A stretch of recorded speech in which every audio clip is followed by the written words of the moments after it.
Hardening off is the process of bringing your plants outdoors and acclimating them to full sunlight and wind and just all of the harsh conditions of living outside. If you grew your plants under grow lights, they do have to be gradually exposed to the outdoors. There isn't one exact perfect formula for hardening off your plants. How long you leave them outside each day is really going to depend on your current weather conditions.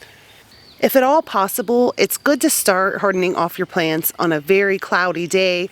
A perfect day would be a fully cloudy sky where you're barely seeing any blue sky breaking through. If you start on a day like that, you will be able to leave them outside a little bit longer than you would if you would have started on a sunny day. So starting on a cloudy day, you could probably leave them out for 2 or 3 hours on the very first day. If you're starting on a sunny day, you might want to only leave them out for an hour and put them in a shady place. Whether or not you start the process on a sunny day or a cloudy day, do not start the hardening off process on a windy day. I learned that lesson several years ago, and trust me, you don't want to do that. You'll have a bunch of wind-burned tomato leaves. On the second day, you leave your plants out a little bit longer. On the third day, even longer than the second day, and so on and so forth.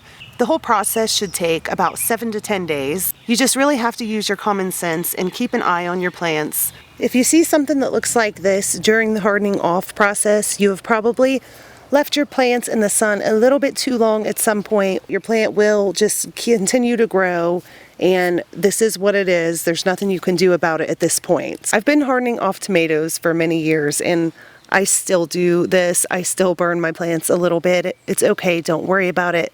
Just try to do better next time. And that's all for this video. If you have any questions, feel free to ask. I'm getting ready to plant some tomatoes in a couple of containers, and I'll probably release that video the same day as this one. So if you've watched this one, make sure you go over and watch that one too. Thank you guys for watching, and I'll talk to you next time. Bye.